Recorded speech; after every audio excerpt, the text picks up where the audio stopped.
ക്രിക്കി മലയാളം 2.0 ഏറ്റവും പുതിയ വീഡിയോയിലേക്ക് ഏവർക്കും സ്വാഗതം. Yes, it's never over till it's over. Never. This is Rajasthan royals. We will see you in qualifier 2 എന്ന് തന്നെ വേണം പറയാൻ. കാരണം ഒരു 4 പരാജയങ്ങൾ കൊണ്ട് ഈ ഒരു ടീമിനെ നിങ്ങൾ എഴുതിത്തള്ളാൻ വരേണ്ടതില്ല. കാരണം ഇത് സഞ്ജു പടയാണ്, സഞ്ജുമൽ ബോയ്സ് ആണ്.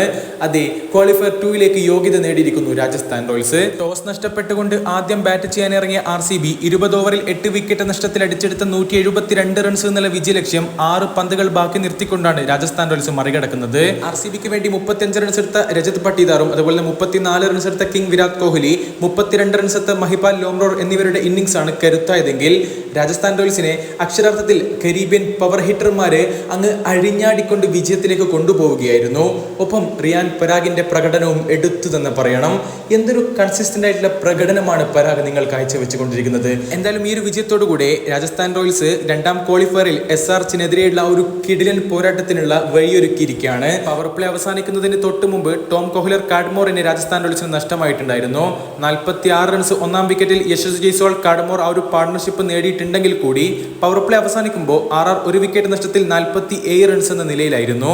പിന്നീട് 10 ഓവറുകൾ പിന്നിടുമ്പോൾ 2 വിക്കറ്റ് നഷ്ടത്തിൽ 85 റൺസ് എന്ന നിലയിലായിരുന്ന രാജസ്ഥാൻ റോയൽസിന് തൊട്ടടുത്ത പന്തിൽ തന്നെ ക്യാപ്റ്റൻ സഞ്ജു സാംസണിന്റെ വിക്കറ്റും നഷ്ടമാവുന്നു. 13 പന്തിൽ വെറും 17 റൺസ് മാത്രമായിരുന്നു ക്യാപ്റ്റൻ നേടിയിട്ടുണ്ടായിരുന്നത്. 12 ഓവറുകളിൽ 3 വിക്കറ്റ് നഷ്ടത്തിൽ 100 റൺസ് നേടിയ രാജസ്ഥാൻ റോയൽസിന് അവസാന 8 ഓവറിൽ വിജയലക്ഷ്യം എന്ന് പറയുന്നത് 73 റൺസ് ആയിരുന്നു. പിന്നീട് നമ്മൾ കാണുന്നത് കിങ് വിരാട് കോഹ്ലിയുടെ മികച്ചൊരു ഫീൽഡിംഗ് ശ്രമത്തിലൂടെ ധ്രുവ് ജുറേലിനെ റൺഔട്ട് ആക്കുന്നതാണ്. അതോടുകൂടി RRന്റെ 4ാം വിക്കറ്റും നഷ്ടമാവുന്നു. ജുറേൽ 8 റൺസ് മാത്രമായിരുന്നു നേടിയത്. കാമറൂൺ ഗ്രീൻ RCBക്ക് വേണ്ടി ഒരു വശത്ത് കണിശതയോടുകൂടെ പന്തെറിയുന്നതാണ് നമ്മൾ കാണുന്നത്. അദ്ദേഹം രാജസ്ഥാൻ റോയൽസിന്റെ റണ്ണൊഴുക്ക് അക്ഷരാർത്ഥത്തിൽ തടയുന്ന ഒരു കാഴ്ചയും നമ്മൾ കണ്ടതാണ്. എന്തായാലും 58 റൺസ് ആയിരുന്നു അവസാന 6 ഓവറിൽ രാജസ്ഥാൻ റോയൽസിന് വിജയിക്കാൻ വേണ്ടിയിരുന്നത്.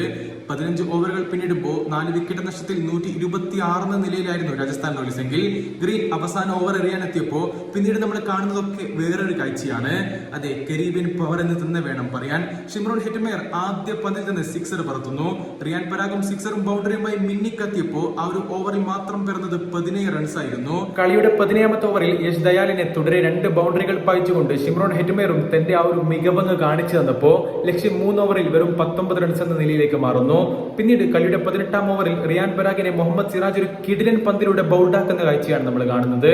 26 പന്തിൽ 36 റൺസ് ആയിരുന്നു RRന്റെ ഈ ഒരു സീസണിലെ മിന്നും താരം നേടിയിട്ടുണ്ടായിരുന്നതും. എന്തായാലും പിന്നീട് അതേ ഓവറിലെ അവസാന പന്തിൽ മറ്റൊരു സെറ്റ് ബാറ്റ്സ്മാൻ ആയിട്ടുള്ള ഹെറ്റ്മെയറും പുറത്താവുമ്പോൾ രാജസ്ഥാൻ റോയൽസിന്റെ 6ാം വിക്കറ്റും നഷ്ടമാവുന്നു. അപ്പോൾ ലക്ഷ്യം എന്ന് പറയുന്നത് 12 പന്തുകളിൽ 13 റൺസ് ആയിരുന്നു.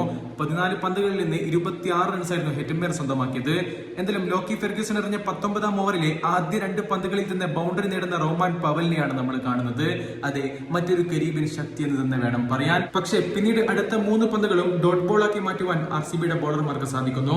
അവസാന പന്തിൽ സിക്സർ പറത്തിക്കൊണ്ട് റോമാൻ പവൽ രാജസ്ഥാൻ റോയൽസിന്റെ 4 വിക്കറ്റിന്റെ കിടിലൻ വിജയത്തിലേക്കും 2ാം എലിമിനേറ്ററിലേക്കുള്ള യോഗ്യതയിലേക്കും എത്തിക്കുന്ന കാഴ്ചയാണ് പിന്നീട് നമ്മൾ കണ്ടത്.